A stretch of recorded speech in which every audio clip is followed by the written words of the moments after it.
Hello my amazing apples, it's your boy Zionic Blader and welcome to another Bakugan Battle Planet unboxing and competitive review. This time we're going to be unboxing the Wave 3 Ventus Fangzor Aquos Trox Battle Pack. Let's open this bad boy up. Here is everything out of the box. We have the 5 Bakugan, 2 Ultras and 3 Cores. We have 10 Baku Cores and we have the cards. Let's first take a look at the cards that we get. Whoops, looks like it's stuck on the thing. But anyways, since this is the international release, we're going to be getting a lot of cards. At least 3 copies of each. And since we do get 10 cards, that's about 30 cards in total. Alright, so we get the two instruction booklets for the oh wait, never mind, we get 1 card each. I guess 3 of each would have been too crazy. And now here is the Wave 3 checklist. Yeah, nothing too crazy over here. Actually, it looks like, doesn't look that different from the Wave 1 checklist, but there probably is some differences there. But anyways, let's take a look at the cards that we get.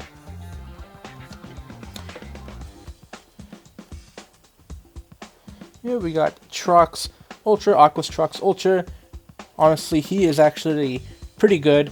There's some other Aquos Bakugan that are going to come out soon that might outclass it, but it depends on their evolutions. But even then, it looks like we have enough strong Aquos Green Fist Bakugan where we can have a mono Aquos Fist deck, which is pretty interesting. Alright, so we have that. Then we have the Nillious 502, always great to have. This is my first Darkus Nillious, so even though this is like the 4th reprint of it, this is my first one, so luckily for me. Next we have another double Green Fist Gorthion. We have the Haos Dragonoid, Fangzor Ultra. Next we have Liquid Strike, pretty mech card. We have Toxify, this is actually a pretty decent card. -3, I only say it's decent because it's a 0 cost, you can play it for free. I'm not sure if you would want to play it though. I mean, it's just -3, but it's still cool because it's 0 cost. Next we have Shine, pretty bland. Fireball is actually pretty decent, 1 energy for +3 damage, pretty good for your fire decks. And Corrupting Mist, this is a pretty mech card as well. But anyways, let's now take a look at the Baku Cores that we get. We get 10 of them, and we're going to get a lot of Green Fist Baku Cores. So, first Green Fist we have is 152. This is the best Green Fist Baku Core that you can get. Now we have +100 Pyrus Darkus. It's okay. I mean, you might as well just use +152. But I see if you're facing against someone, you might want to have this so that if they land on them and they're not a Pyrus or Darkus, then they don't get anything from it. But still, I don't know. Then we have a Shield Core. +50, +1, that's a pretty bad Shield Core. +3, bad. +50, +2, bad. Helix, we have +500, -1. This is my favorite Helix Core. It's arguably the best, but some might say the +303 is the best one. I don't know. +500 is really cool, even though it comes with -1. But I don't know. It's all based on your opinion, though. +1 is trash. And another Helix. This one is -103. This is a Trap Helix. I don't really care for them. You can use it if you want, but I prefer increasing my stats as opposed to decreasing my opponents. Then we have +151. This is the second best Green Fist, but +152 is better because obviously it's 2 instead of 1. And then finally we have +100 and Pyrus Haos +3.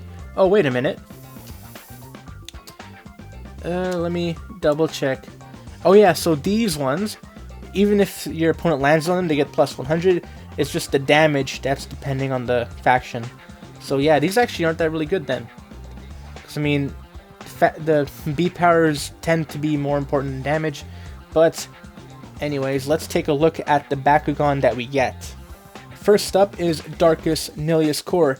This is, I think, the 4th release of Darkus Nillious Core for some reason. I think this is the most released Bakugan that Bakugan Battle Planet has right now. What I really like about the core design is those little green hints that it has. It really makes what is essentially just dark purple and black really pop out. But anyways, let's see how this guy opens. Let's see. Nope. Oh wait. Oh, nope. There we go. The front looks hollow, but most of the detail is on its back. I'm really digging the dark purple and the little green accents on its wings, but that is Nillious core. And the opposite of Darkus Nillious is obviously Haos Dragonoid core. While the Bakugan itself isn't that good, I'm really digging the design. The teal and the white always make a perfect combo. Let's take a look at this guy outside of its ball form. Here is Haos Dragonoid outside of its ball form. Now really the teal takes a big presence when it's popped open like this. Even though most of it's yellow, the teal really stands out. And there's also little hints of blue there too to make the whole thing a complete package. Next up is Pyrus Gorthion. He looks pretty standard in its ball form, reminds me a bit of Hydrus. However, there are these little green accents that really make it pop. However, let's see how this guy opens up in his ball form. There we go. There is Pyrus Gorthion. Now, most of the detail on this Bakugan is going to be on the front. The back is kind of, I don't know, it's a bit weird. Like, you don't see any legs on the back. It's just like a circle. Like, they put all the detail on the front and then they just left the back there for whatever. But, the front is actually a bit more detailed than the Ultra version, but I think overall the Ultra version just looks better because its back isn't weird like the core version. But honestly, I really like how much of a presence Gorthion has, considering it is a core. But anyways, on to the next Bakugan. Now, in its ball form, Ventus Fangzor Ultra isn't as menacing looking as, say, the darkest one.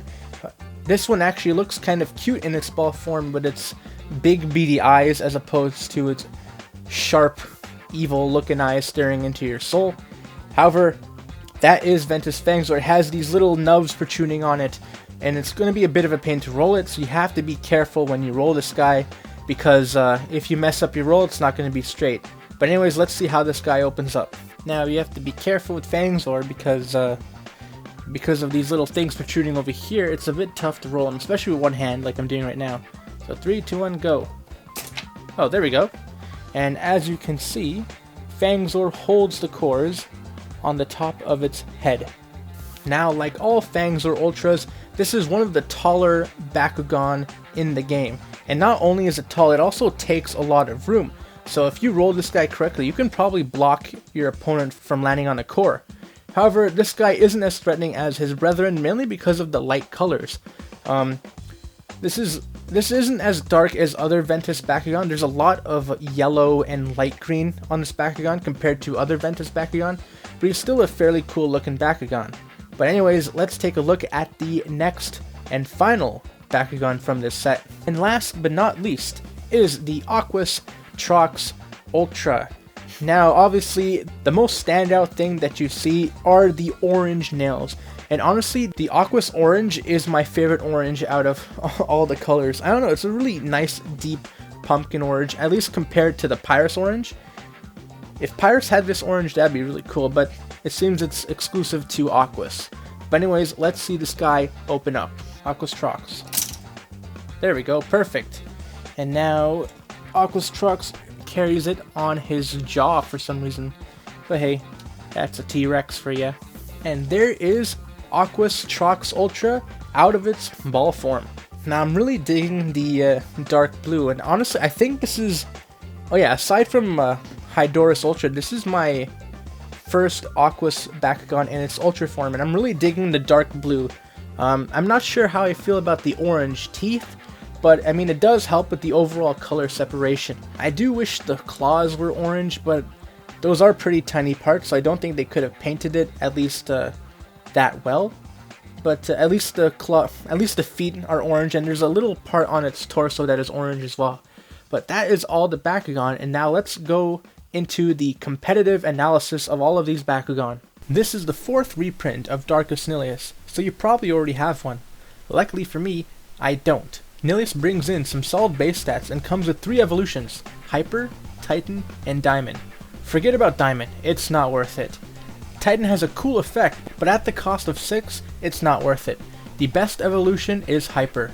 It's at a low 3 cost, and it essentially does the same thing as Titan, but it's rewarded with less damage. However, at the end of the day, you mainly use Nillious' effect to discard cards. The Hyper and Titan evolution both do that, so it's better to go with the cheaper one even if it's at the cost of B power. Despite bringing in some solid base stats, Haos Dragonoid is too weak late game due to its evolution. It's a 2 cost, and at the first turn it's solid with 1000 B power. However, that 1k B power is only allowed during the first turn. Otherwise, it's essentially a vanilla 700 B power evolution, which can be steamrolled by Bakugan in their base forms. Pyrus Gorthion is one of the few Pyrus Bakugan with dual green fist. Unfortunately, its mediocre stats for its base form and its evolution are outclassed by Pyrus Mantinoid Ultra, who isn't that good in the first place. Now we are getting to the Bakugan that really make this set worth it. Ventus Fangzor Ultra benefits from landing on either a shield or a green fist Bakucore, so it's a solid third Bakugan for any green fist and shield team. Its base stats on landing on the aforementioned cores are really great, but its evolution is where it takes the cake. At 4 cost, it evolves into its Titan form, which allows it to go over 1200 B power when landing on a shield or fist core. Its damage also goes up to at least 12. It's a powerhouse in general, and definitely recommended in being put into a shield or green fist deck. Speaking of green fist decks, Aquos Trox is currently the best mono green fist Aquos Bakugan. Its base form reaches over 600 B power when landing on a fist core, and evolves at the cost of 4, getting over 1100 B power when landing on a fist core. Aquos Trox is great, but with upcoming mono green fist Bakugan like Hydronoid, Clopter, and Phaedrus, Trox's #1 spot may soon come to an end. That does not take away from the fact that it is powerful. With other powerful mono fist Aquos Bakugan coming out soon, a mono fist Aquos deck may be a solid deck to play with. Overall, you get 3 very good Bakugan in the set, though considering how many times Darkus Nillious has been released, you may already have it. If you do not have Darkus Nillious yet for some reason, this set is the definitive way to get him, as Aquos Trox Ultra and Ventus Fangzor Ultra are really great Bakugan that come with this set. You also get the most powerful Green Fist and Helix Bakucore in the game, as well as the 0 cost Ventus card Toxify and the 1 cost Pyrus card Fireball. This set is definitely a must-have for Fist Core enthusiasts. Anyways, this has been Zionic Blader. I would like to thank Shadow Gaming for helping me out with the introduction. If you liked this video, hit the like and subscribe button. Or don't, I'm not the boss of you. Papa bless.